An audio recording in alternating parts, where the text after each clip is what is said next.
Lo que vamos a hablar en esta segunda parte es de cómo vivir plenamente la segunda parte de tu vida y en particular el ver cómo nos queremos, si nos queremos como un amigo, como un jefe, como una jefa, como una abuela interior, cómo es esa relación con nosotros mismos. La segunda parte de la vida, yo creo que Noelia da un ejemplo muy interesante de cómo es esa segunda parte de la vida, de qué cantidad de opciones diferentes nos abre. Vamos a hablar de eso para que cada uno podamos ver cómo aplicamos esta idea de la segunda parte de la vida.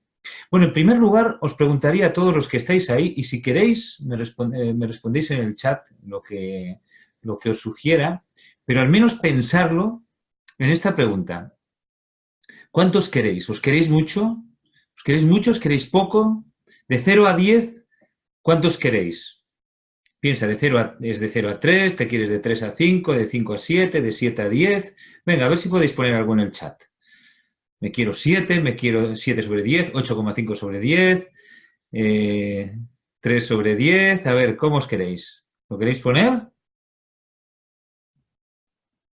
Adelante. Poner algo. Muchos estaréis pensando, bueno, pues claro, me quiero solo 7 sobre 10, me quiero solo 3 sobre 10, me quiero solo, no, me quiero 10 sobre 10. Bueno, pues estaréis, gracias Ana por contestar. 7 Erika, bueno, muy bien. 8 Noelia, ya lo puso también. Muy bien. 8 sobre 10, bien, bien, bien. Depende del día, Daniel. Ah, Patricia, tú eres gallega. 7 sobre 10, Ángela, vale, vale. Bueno, pues lo que quería era que os pusierais a pensar, porque realmente es una pregunta difícil de contestar, tan difícil que quizás se pueda llamar pregunta trampa. Claro, porque cualquiera dice, oye, ¿qué es bueno? ¿Saber, quererse 10 sobre 10? Eso puede llevarnos a la soberbia. ¿Quererse 3 sobre 10? Eso es apreciarse poco, es valorarse uno poco. Bueno, pues yo diría que efectivamente depende mucho del día. Hay días que parece que todo nos sale bien, parece que estamos tocados por un ángel divino y que cualquier cosa que hagamos pues va a tener un resultado maravilloso. Conseguimos todo lo que nos proponemos, las relaciones nos van bien. Otro día, en cambio, pues parece que nada nos funciona, ya tal como nos levantamos estamos derrotados, estamos pensando en eso que nos va a suceder y que es horroroso y que es un marrón de miedo y que yo no quiero ni pensarlo y que por la noche me despierto y digo, ay, mañana tengo esto, Dios mío, no sé cómo voy a hacer, ¿qué he hecho yo para merecer esto? Yo no soy capaz de superarlo. Entonces, la pregunta de cuánto nos queremos va a depender, lógicamente, del día. Puede haber un tono general, evidentemente, pero quizás en la segunda parte de la vida la cuestión no sea tanto cuánto nos queremos, sino cómo nos queremos. En la segunda parte de la vida tratamos de cambiar la relación que tenemos con nosotros.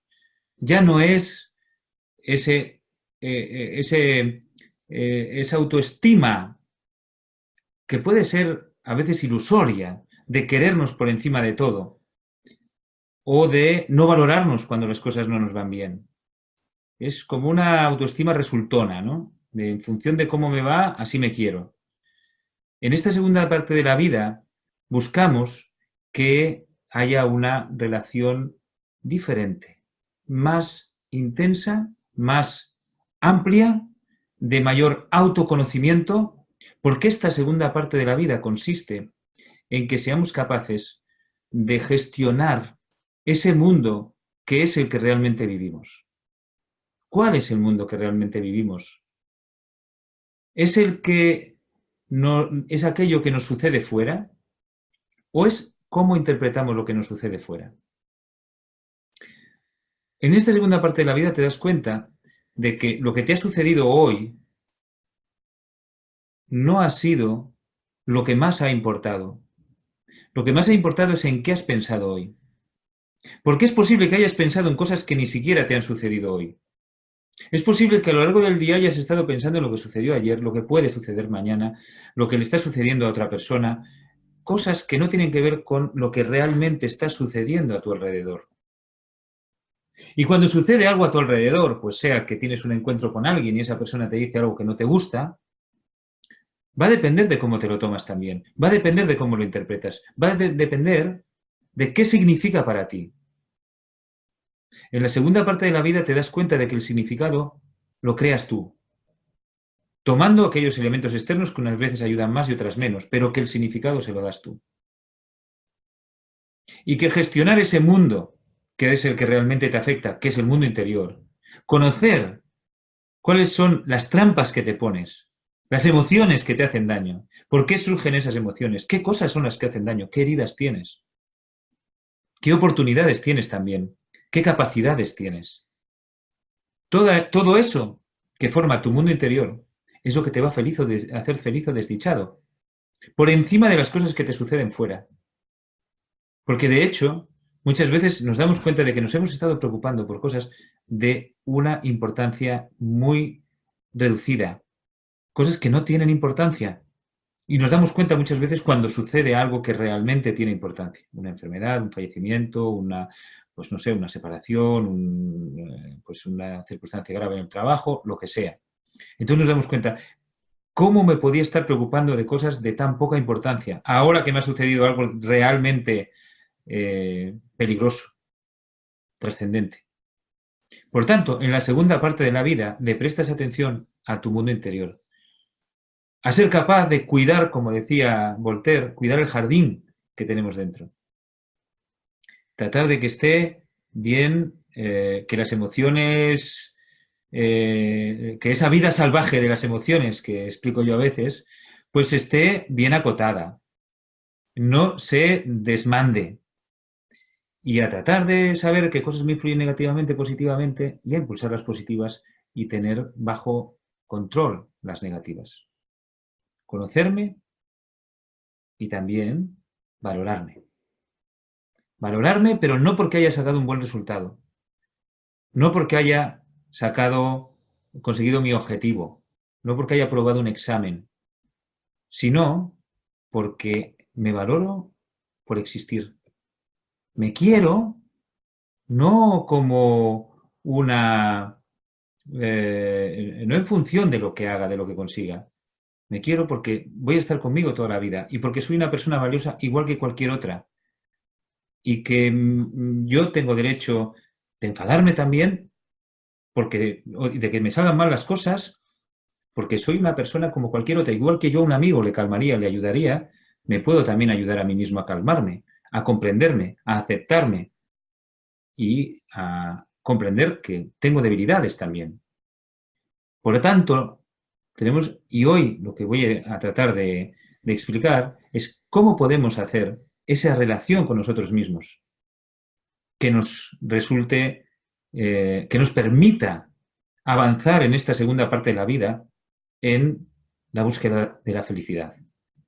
En la segunda parte de la vida ya nos damos cuenta de que la felicidad no depende del coche que tengamos, del piso, si es más grande o más pequeño, o incluso no depende de si nuestros hijos hagan muy buenas notas, o de si son muy buenos en una actividad como el fútbol o como lo que sea, sino que depende de que todas estas cosas que pasen no nos saquen, si son negativas, no nos saquen de nuestra armonía. Y si son positivas, no nos saquen de nuestra armonía. No tengamos ni esas tristezas, enfados o euforias que nos hacen salir de un estado equilibrado, en el cual se encuentra la verdadera serenidad, que desde mi punto de vista está más cerca de la felicidad que esas euforias. La segunda parte de la vida nos permite gestionar algo más sencillo que conseguir aquella circunstancia exterior que en ocasiones no es posible conseguir. En la segunda parte de la vida tratamos de mejorar esas circunstancias interiores, que no digo que sean fáciles, pero que tenemos al alcance de la mano. La relación en la primera parte de la vida suele ser de blanco y negro, como decía. Y yo lo resumiría en decir que tenemos dentro un jefe severo, o una jefa severa, y tenemos a nuestra abuela interior. El jefe severo o la jefa es quien nos está, cuando las cosas van mal, diciendo, oye, esto deberías hacerlo bien, esto debería haber salido de otra manera, pero ¿cómo fuiste capaz de decirle eso a este amigo, a esta persona, a tu pareja, a tu madre? ¿Cómo fuiste capaz? esto tiene que ocurrírsete algo para conseguir tu objetivo. Tienes que conseguirlo, no puedes seguir así. Ahora tienes que conseguir ese ascenso, tienes que conseguir que tus hijos, que tu hijo saque mejores notas. Es ese jefe interior. Fijaos qué estrés nos causa solo pensarlo. Tenemos esta voz dentro, tenemos estas exigencias y las tenemos en forma de diálogo interno. También tenemos el otro lado, aquel lado que nos dice, oye, qué bien te ha salido esto, como decíamos, la abuela interior. Pero es que, claro, a ti siempre todo te sale bien. El día que encadenamos las cosas con optimismo, pues dices, es que todo te tiene que salir bien y tú lo haces mejor que nadie. Y además, si alguien critica lo que haces, es por envidia. Lo mismo que nos diría la abuela interior, ¿no? La abuela, cuando nos dicen, es que tú parece que no tienes abuela, es porque estamos sacando la abuela interior. Que también puede salir cuando no consigues tus objetivos y dices, oye, claro, ¿cómo no? Es que era muy difícil, no te preocupes, no te lo tomes tan a mal, era muy difícil, no lo intentes siquiera, ¿si para qué? No te esfuerces tanto, tranquilo, vive la vida, disfruta, vete a tomar un café, no te esfuerces tanto. La abuela interior, que puede parecer más amable que el jefe severo interior, nos lleva tan lejos del alto rendimiento el uno como el otro. Porque mientras que el jefe nos conduce al estrés crónico, nos conduce a una situación de extrema rigidez en la que es imposible rendir bien, la abuela interior nos lleva a la zona de confort, que también queremos evitar. Estos son los dos extremos, el blanco y el negro. Por supuesto, en la primera parte de la vida, pues siempre hay periodos intermedios, ¿no? Pero en situaciones de gran requerimiento, de gran exigencia, es muy fácil que salgan uno, o el blanco o el negro. Y ninguno de los dos nos llevan al máximo rendimiento. En esta escena, disculpadme que voy a cerrar aquí la puerta, que la tengo abierta.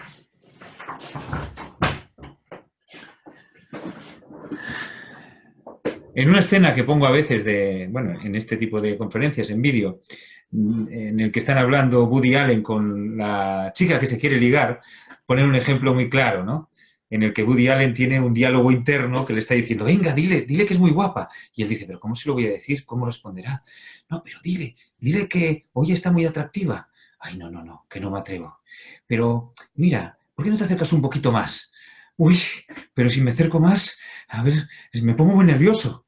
Es decir, que en situaciones de estrés es cuando ves fácilmente cómo ese diálogo interno está dificultando tu alto rendimiento, porque en ese momento, ese diálogo interno, en el momento en el que más necesitas de todas tus capacidades, de todos tus recursos, hay un diálogo que te está distrayendo igual que si fuera una persona que tuvieras aquí al lado. Esto es lo primero que quiero... Uy, perdón, no la voy a poner porque se escucha mal a través del vídeo, pero os enviaré el enlace para que podáis verlo en vuestras casas. Este diálogo interno es uno de los principales mecanismos que podemos manejar para tener esa relación diferente que necesitamos en la segunda parte de la vida y que os explicaré en un momento. Porque lo que quiero es ayudaros a arrojar luz sobre ese mundo interior, ¿no? Que en la primera parte de la vida no necesitamos investigar demasiado porque nos estamos orientando más hacia afuera, hacia las cosas que podemos conseguir, hacia las cosas que podemos hacer, que podemos mostrar, hacia lo que nos dan exteriormente. Entonces, en esta segunda parte necesitamos arrojar luz sobre nuestro mundo interior. Y para eso, uno de los protagonistas principales es ese diálogo interno. Para que en esta segunda parte de la vida tengamos esta luz, debemos tener en cuenta, primero, que te hablas. Esto lo podéis notar fácilmente en esas situaciones difíciles, como la que os decía de Woody Allen, pero también, por ejemplo, estáis en el ordenador para acceder a este mismo webinar, pues que le estás dando, a ver, tengo que hacer esto, bien, ahora debería salir bien, sí. Ahora, este diálogo interno que vas teniendo dentro, de vez en cuando, sale a la superficie cuando dices, pero bueno, eso es porque había el diálogo interno que estaba corriendo dentro de tu interior y en el momento en el que hay un golpe de energía, un golpe de estrés, ese mismo diálogo interno que había dentro sale hacia afuera también. Entonces, ten en cuenta que te hablas, que estás, que eso es una de las ventajas que tenemos el ser humano con respecto a todos los demás animales, una de las principales ventajas que nos permiten aprender tan rápido. Pero también te juzgas. Ese diálogo interno es muy fácil que te esté interrumpiendo en tu máximo rendimiento porque a través de él te estás juzgando. Y esto lo descubrió Tim Gallwey. Pongo el nombre ahí, os enviaremos, por supuesto, como siempre, la presentación. Eh, eh, Pongo ese nombre, el nombre para que muchas veces me preguntan por él. Es un libro precioso de El juego interior del tenis. Es un libro precioso que os recomiendo que leáis y en el cual explica muy bien eso del diálogo interno. Explica que hay un yo, que él, cuando se empezó a fijar en qué es lo que hacía que los jugadores de tenis jugaran bien o no jugaran bien, empezó a darse cuenta de que no era su capacidad técnica, no era su capacidad física, llegado a un nivel de excelencia, a un nivel de jugar bien, ¿no? De buen juego en el tenis. Lo que diferenciaba a los mejores, a los que más rápido evolucionaban además, era que no tenían ese diálogo interno. Él notaba que aquellos jugadores que más ayuda necesitaban, desde el punto de vista del entrenador, del coach, en deportes ya se le llama coach al entrenador desde hace tiempo, y de ahí viene el coaching, como sabéis, viene del mundo del deporte, por eso se mantiene el término coach. Él se dio cuenta, era sobre los años 70, en libros del año 76, se dio cuenta de que aquellos que tenían un diálogo interno en el cual, cuando sacaban mal, decían, ya he sacado mal, ahora viene el segundo saque. Este me va a costar muchísimo, seguro que me lo va a pillar y no tengo nada que hacer con este segundo saque. Es decir, cuando tenían ese diálogo interno negativo, notaba que tenían mal rendimiento y notó que también cuando tenían un diálogo interno positivo, tenían un mal rendimiento. Es decir, cuando decían, qué bien me ha salido ese pase, ese passing shot, qué bien me ha salido este golpe. Ya verás como ahora le arraso, ahora seguro que me van a salir todas bien. Ahora ya verás como ya no va a caerse la moral y no va a jugar tan bien. Es decir, que cuando el diálogo interno era positivo, se dio cuenta de que también distraía su máximo rendimiento. Tanto cuando había un diálogo interno negativo como positivo, el hecho de que hubiera ese diálogo interno distraía al jugador. Y lo que Gallwey hacía era ayudar a que se diera cuenta del diálogo interno al jugador y sencillamente que lo redujera. ¿Cómo lo reduce? Pues si veis a Nadal, con lo que él hace es rutinas, continuamente rutinas. Pues hace determinado número de botes de la pelota antes de sacar, se concentra en el bote de la pelota, mira las costuras de la pelota, hace el movimiento con plena conciencia, concentración para que el diálogo interno no le venga y entonces saca. En los descansos está haciendo continuamente cosas, concentrándose en aquello que hace, en la acción física que está realizando, para que también eso evite que venga el diálogo interno. Es decir, que el diálogo interno en situaciones de estrés te lleva a juzgarte. No vas a conseguir el máximo rendimiento cuando en situaciones de mayor requerimiento, en la que tienes que dar lo mejor de ti, cuando tengas diálogo interno, si tienes diálogo interno en esos momentos, porque va a juzgarte, sea positivo o negativamente. Y es como si tú estuvieras tratando de jugar, dando lo mejor, viviendo esa situación al 100% y alguien te estuviera dando instrucciones. Es el mismo efecto, sean positivas o negativas, te distrae. Y te puede hacer sufrir también. Lo que se dio cuenta Gallwey es que la señal de que no había ese diálogo interno y de que estaba en el máximo de rendimiento era que el jugador disfrutaba de jugar, vivía ese momento plenamente, aquí y ahora, disfrutaba, se concentraba al 100%. Por tanto, esta es la primera luz que me gustaría poner sobre cómo hacer esa relación de relación contigo mismo en esta segunda parte de la vida. Hacer, como nos dice Gallwey, evitar el diálogo interno y tratar de vivir intensamente aquí y ahora todos los momentos. Pero en ese diálogo interno hay otra cuestión importante, que es el tono. Aquí os voy a llevar a recordar algún momento en el cual, pues, tuvierais dificultad para dormir, ¿no? Esa noche que no puedes dormir y que te viene, claro, cosas a la cabeza, ¿no? Te viene y dices, joder, mañana me tengo que levantar a las 2 mañana me tengo que levantar a las 8, digo, y son las 2, ¿será posible? ¿Y cómo no me duermo yo? Con lo fácil que es dormir, si simplemente tengo que dormir y nada más, si solo es cerrar los ojos y normalmente no tengo problema. Justo hoy que me tengo que, mañana además, hacer cargo de esa reunión, voy a dormir mal. ¿Pero será posible? Es decir, no solamente tengo el diálogo interno, sino que es un diálogo interno que noto por el tono de voz, que es inquieto, que es ansioso, estresante. Claro, eso seguro que me va a llevar a no dormir. Eso es el preludio de estar un montón de tiempo sin dormir.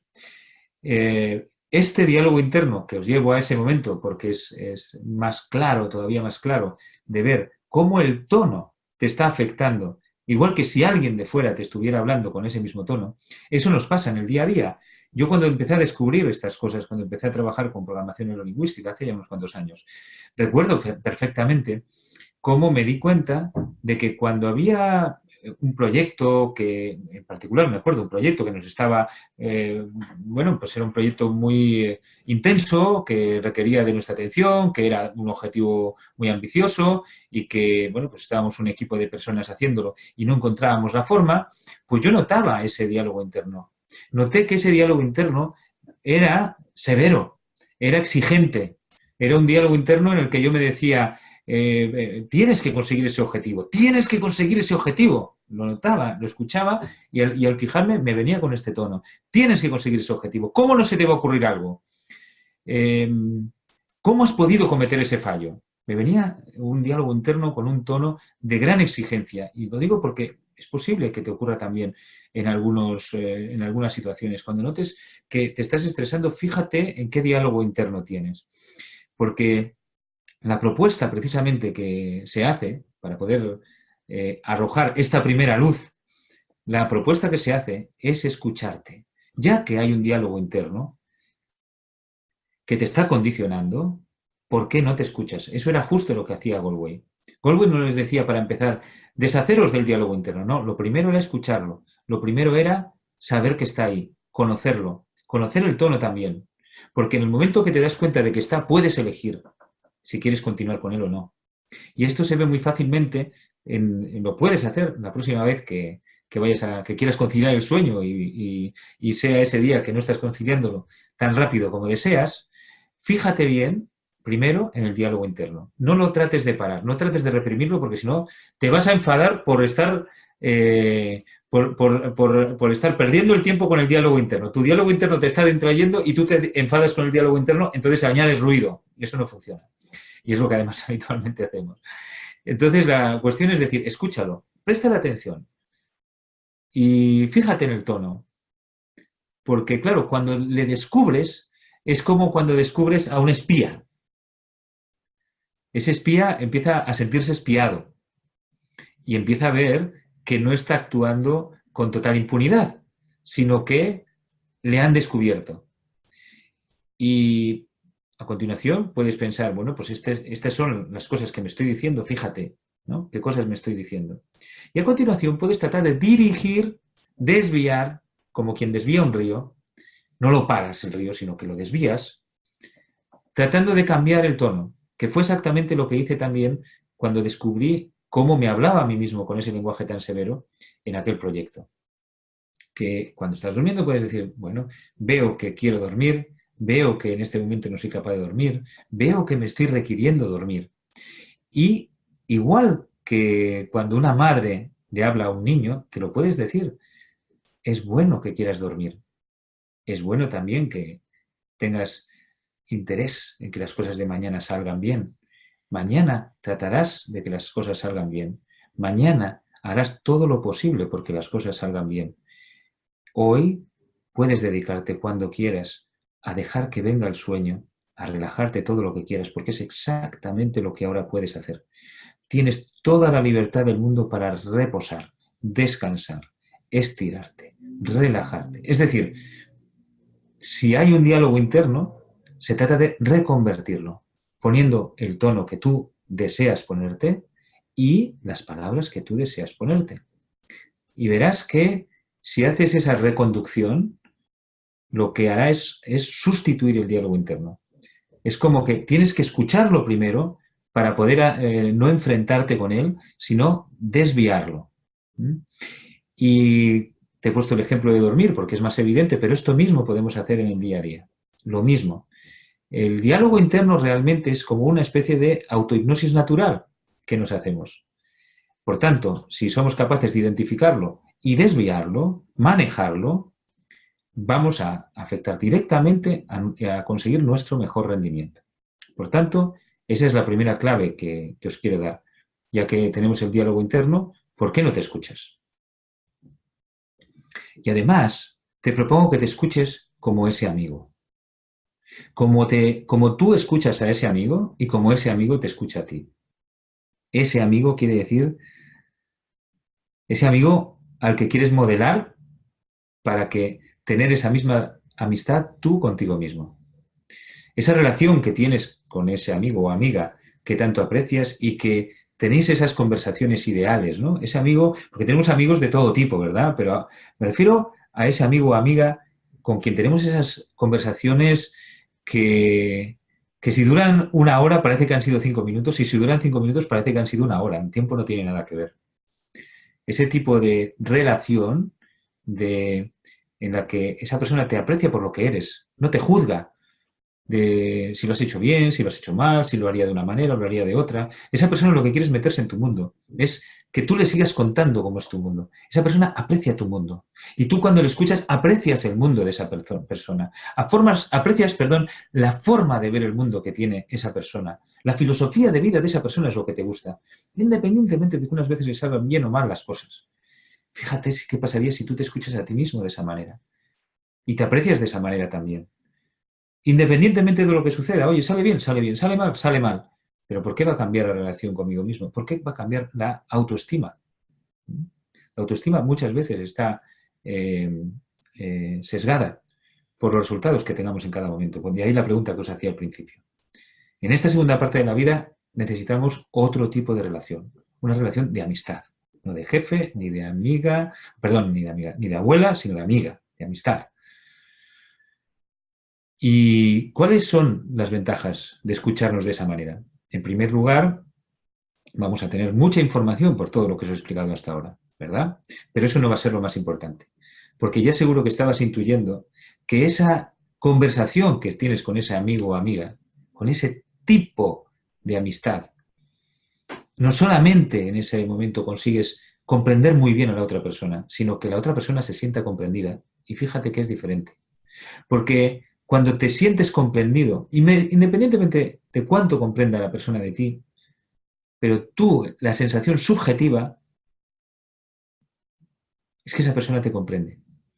Es que lo que le estás contando lo está entendiendo más allá de las palabras que estás diciendo. Lo que le estás contando está permitiéndote mostrarle tu mapa y la persona está viendo todo lo que le transmites con tu lenguaje no verbal, con tus pausas, con tus emociones, de una forma que va más allá de lo que se puede incluso percibir, porque realmente percibe cada microgesto que haces, cada microexpresión, cada pequeña pausa, porque está tan conectado contigo esa persona que hace que todo aquello que en esa burbuja que tenéis los dos, todo aquello que estás entregando, esa persona lo está captando multiplicado por 100. Y saberse comprendido de esa manera es fundamental, porque te genera un espacio para que puedas poner fuera aquello que estás viviendo. Y puedes pensar, fíjate, aquel día que hice esto, que no me gustó, es que no me quedó más remedio, o sea, no me quedó más remedio. Es normal porque estaba tan enfadado que era imposible que me saliera otra cosa. Ahora voy a pedir perdón, pero me comprendo y me acepto mis errores. En aquel momento que cometí ese error, estaba despistado, estaba atento de otra cosa. Pero lo estoy diciendo sin acritud, sin culparme, sin fustigarme. Estoy viendo los toros desde la barrera, tomando distancia. Esta distancia es fundamental. No solo es que yo esté recibiendo la información, sino que la veo de forma disociada, de forma neutral, sin dramatizar. con serenidad, con un estado de centramiento, de naturalidad, de aceptación. Este segundo punto es fundamental y solamente se consigue con este tipo de relación con nosotros mismos. Igual que sucede cuando nos está escuchando una persona de fuera. Nos pasa esto mismo. ¿No os ha pasado que estás hablando con alguien y que te escucha de tal manera y la conversación fluye de tal manera que le estás contando cosas que nunca has pensado y que estás viéndolo, además, de una forma mucho más sensata que como lo estás pensando cuando no lo cuentas a nadie, cuando no encuentras este tipo de amigo? Porque esto, cuando está aquí dentro, te está haciendo daño y no te permite pensar con claridad. Necesitas verlo desde fuera. Es por eso que tienes que darte esa relación contigo mismo para tener el espacio de pensar y ver las cosas desde fuera. Y por último, lo que consigues también cuando alguien te escucha de esa manera es que como te sientes escuchado, respetado, como parece que lo que estás contando es tan interesante, acabas pensando, bueno, pues debe ser que yo también soy interesante.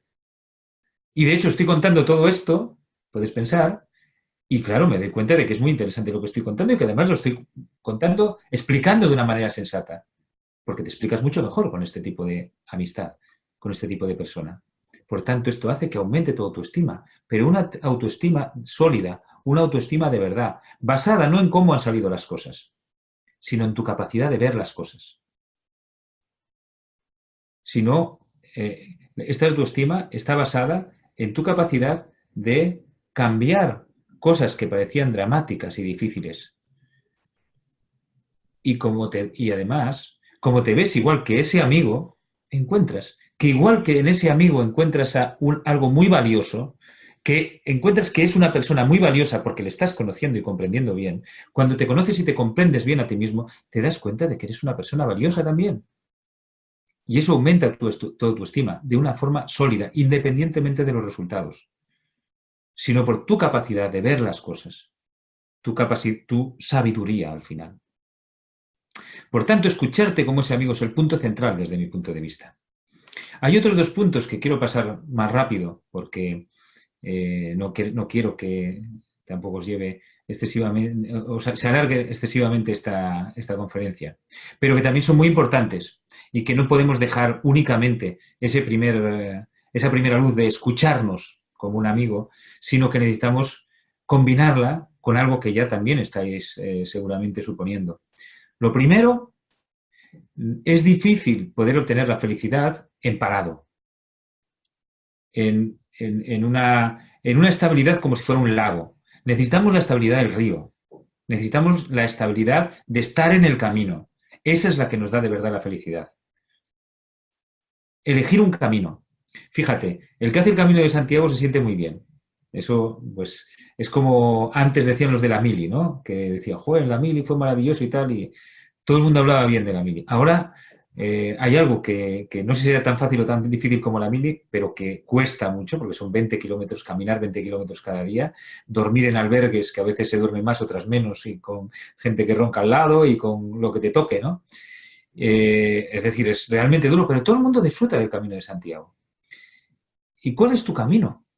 ¿Hacia dónde te diriges? Porque claro, lo que está en el Camino de Santiago, yo he hecho varias veces 10 días de Camino de Santiago, y durante todos esos días la felicidad está en que lo único que tienes que hacer es levantarte y ponerte a caminar y ver qué te depara el día y ver qué te depara el futuro. Nada más, vivir el aquí y ahora y con lo que te depare, disfrutarlo y seguir avanzando, nada más. Entonces cualquiera puede disfrutar del Camino de Santiago. Bien, pero ¿qué pasaría si te pones a pensar, oye, yo no sé si ir a Santiago o ir a Jerusalén? No, voy a ir a Jerusalén, que es más exótico. No, espera, voy a Roma. Ostras, que acabar en Roma debe ser tremendo. O no, en lugar de Santiago, no, voy a hacer un camino a Sevilla, que no lo hace nadie. Claro, si no acabas de decidirte por qué camino quieres hacer, vas a quedarte en esa estabilidad del lago, en parado. No vas a fluir, no vas a tener ese condimento tan importante para el ser humano que es el reto. Sentimos que tiene sentido nuestra vida, que le damos sentido a nuestra vida cuando tenemos una motivación, un reto, un lugar al que dirigirnos. Sentido viene de dirección, de orientación, lógicamente, tiene que ser orientación hacia algo. Así que de una manera o de otra es necesario tener un camino. porque si queremos tener esa sensación de ir avanzando, que es tan natural en el ser humano, es muy bonito cuando vemos que, independientemente de que sea duro, de que tenga que trabajar muchas horas al día, pero tengo esa sensación de que estoy avanzando. Así que el reto es fundamental. Y esto se operativiza jugando con las imágenes mentales. Si tienes un reto y eres capaz de visualizarlo, incluso que cada día notes que tienes presente la imagen de ese reto, de ese objetivo, eso aumenta tu sensación de vitalidad y de felicidad.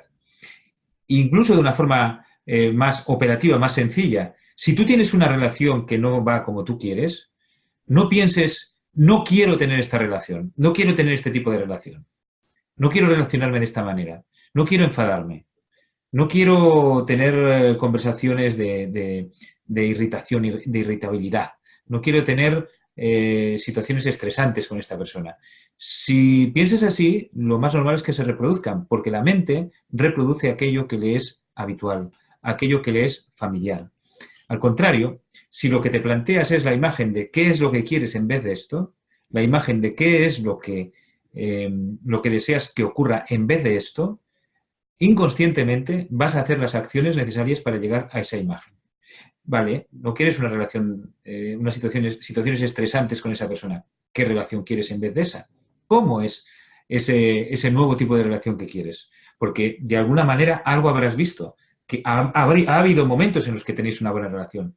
Plantéate cómo deseas que sea. Pon esa imagen en tu cabeza e inconscientemente te vas a ir acercando a ella. Siempre cuento el ejemplo de cuando me dijeron que íbamos a tener mellizos. Tengo 2 mellizos ahora de 9 años, no son iguales, no son gemelos, son mellizos.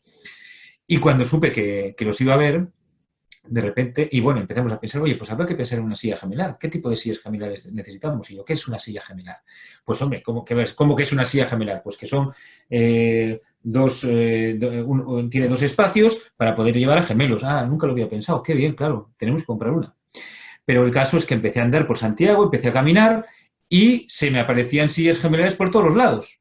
Empecé a ver sillas gemelares por doquier. Dije, yo, esto es una concentración de sillas gemelares, igual que hay una concentración de Harley Davidson, porque no es posible que haya tantas y yo nunca había visto ninguna. Sencillamente es que no me fijaba en ellas, no me fijaba en ellas. Empezaron a aparecer cuando me hicieron falta. Y esto es exactamente lo que sucede cuando tienes una imagen clara del objetivo, una imagen de lo que necesitas. Empiezan a aparecérsete aquellas, empiezas a fijarte y se empiezan a aparecer aquellas cosas que te ayudan a llegar a ese objetivo que estás imaginando. Por tanto, esto es fundamental. Mencionado, pues rápidamente porque podríamos expandirnos bastante más. Y la tercera luz es encontrar ese estado de calma para reprogramar. Y aquí es sencillamente que es difícil lograr esa escucha de la que hablábamos antes, ese escucharte como un amigo, escucharte con calma, con serenidad, si no nos damos esos instantes diarios, esos espacios diarios para poder ganar que el cuerpo gane esa capacidad de alcanzar la serenidad. Esto puede ser con la meditación, puede ser con las relajaciones, puede ser con el yoga, puede ser con lo que quieras, pero es un ejercicio que, bueno, pues igual que existe el gimnasio para los músculos, es un ejercicio que nuestra mente necesita. Diariamente espacios para la tranquilidad, para la serenidad, en los cuales nos podamos reprogramar. Si tienes un espacio diario para esa tranquilidad, en ese momento de relajación, de meditación, de yoga, en ese momento, tras ese momento en el cual has alcanzado esa serenidad, es cuando puedes pensar cómo quiero que sea, en qué quiero que se convierta este problema, qué imagen quiero tener para este problema. Es un momento en el cual además puedes escuchar también tu diálogo interno. Son momentos en los cuales ganas ese espacio que se necesita para escucharte con tranquilidad. Pero no solamente los ganas para ese momento, sino que esos instantes son un entrenamiento para que durante todo el día, cuando lo necesites, puedas ganar ese espacio para la relación, para esa relación de amistad que necesitas. Si tienes ese entrenamiento diario, pues en el momento del día que lo necesites serás capaz de relajarte, si no, va a ser muy difícil que alcances el grado de relajación. Yo en esto recomiendo el programa de entrenamiento mental de Larsen y Kuhlestal, que lo puedes encontrar en Ben Pensante, y que facilita el que a lo largo de 5 grabaciones comprendas muy bien cómo funciona la mente, cómo funcionan las imágenes de la mente y consigas ese espacio de serenidad para reprogramarte. Muy bien, pues aquí tienes los 3 puntos. Escúchate como un amigo, elige tu camino y logra ese estado de calma diario que te permite estas dos, sobre todo el escucharte de esa manera y el crear esas imágenes del futuro que quieres para ti. Bueno, pues esto es lo que os quería contar y si tenéis cualquier pregunta, pues será un placer el poder responderlas y cerrar así, pues con la guinda que pongáis a esta explicación. Aquellas dudas que tengáis, aquellas preguntas, será un placer el poder contestarlas. Adelante. ¿Alguna pregunta tendréis? ¿Alguna duda? ¿Alguna aplicación concreta? ¿Qué hago si no sé qué? ¿Mm? Es bonito cerrar con alguna aplicación concreta, algo que queráis preguntar. Erika, gracias a ti, gracias a ti. Si tienes cualquier pregunta, si cualquiera tiene cualquier pregunta, voy a esperar un momentito, sea para mí o para Noelia, por supuesto. Bueno, veo que Noelia ¿estás por ahí todavía? Creo que sí. Pues si quieres dar al micrófono y al vídeo y así ya nos despedimos los dos o respondemos a la pregunta. ¿Cómo sé que el camino a elegir es el correcto? Bien, muy bien. Esto se parece a la pregunta de ¿debo escuchar a mi intuición? Y la respuesta a ¿debo escuchar a mi intuición? Bueno, pues la primera respuesta ya os imagináis que es depende. Y entonces preguntaréis, ¿de qué depende? Debes escuchar y obedecer a tu intuición cuando la escuchas en esos momentos de sabiduría, si quieres. En esos momentos en los que has creado el espacio en el cual sientes que fluye tu pensamiento. Ese espacio de amistad que decíamos antes, contigo mismo. Ese espacio de serenidad, tranquilidad.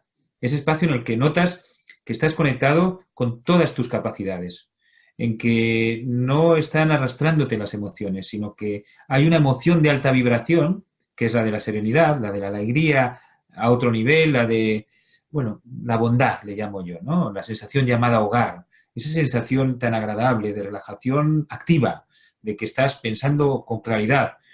En ese momento es cuando puedes plantearte esas grandes preguntas que tenemos y te va a venir la intuición que necesitas para encontrar tu camino. Antes de eso, obviamente, el camino a veces hay que ir estando muy atento para ir identificando señales. A veces no es una cuestión de decir, lo quiero ya, no, esto en ocasiones es necesario ir viendo las señales, seguir con lo que uno tiene. De hecho, muchas veces el camino es hacer lo que estoy haciendo, pero de otra manera. O seguir haciendo lo que estoy haciendo, el trabajo que tengo, y llevarlo lo mejor posible y fuera de mi trabajo hacer otras cosas. Cada uno encuentra su manera. Lo que es importante es estar lo más centrado posible para poder ir identificando señales y que cuando esas señales hayan aparecido y quiero definir y decidir cuál es mi camino, hacerlo desde esa serenidad, en ese estado de máxima conexión con tu centro y con esa emoción, ya te digo, se siente bien esa emoción de serenidad, esa emoción de bondad, esa emoción de tranquilidad, de alegría incluso, pero una alegría no es euforia, sino esa sensación que yo la defino como hogar, ¿no? Una sensación de que todo está bien. Entonces, hay que buscar esa sensación. Ese es el punto 3 que os decía. Hay que buscar ese espacio. Y ahí cualquier intuición va a ser sensata y va a ser sabia. ¿Qué dirías tú, Noelia? Hola. Pues que sí, que cuando tomamos decisiones y decisiones importantes es clave que encontremos el espacio y el momento adecuado, ¿no? Es muy importante hacerlo desde, como dices tú, Daniel, desde ese estado en el que no te estás juzgando a ti mismo, no estás en un momento de estrés. Es muy importante porque es donde vas a desplegar al máximo tus capacidades, donde vas a poder visualizar realmente en positivo lo que quieres, y cuando eso lo haces y aprendes, cambia todo. Empieza de repente a aparecer indicadores, signos que te llevan, que te acercan y disfrutas en el camino también. No solo te orientas hacia el objetivo final, sino que aprendes a disfrutar de los pequeños logros del camino. claro. Es la clave. Mm. Yo creo que una clave es siempre tratar de disfrutar del camino ahora, pensar que estás en el camino ya y que evidentemente querer lo mejor para ti, o sea, el hecho de que estés en el camino no sea un conformismo, que no sea la abuela interior, ¿no? Sino que sea ese amigo que te dice, no, sigue intentándolo, sigue buscándolo porque lo vas a conseguir, confío en ti.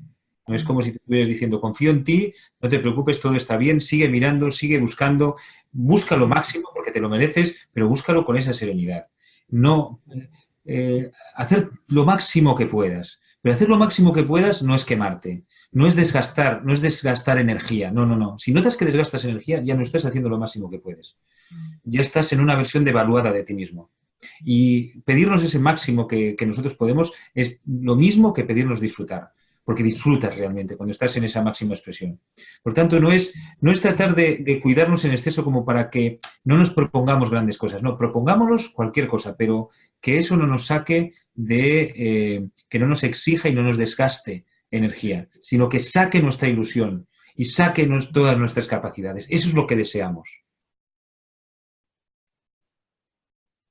Muy bien, pues muy bien, José Antonio, perfecto.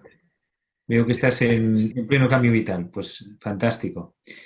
Bueno, Ana, Patricia, Silvia, José Antonio y todos los que estáis, ha sido un gran placer. Siempre me noto conectado con vosotros. Esto de hacer webinars es un vicio, así que seguiremos haciéndolo.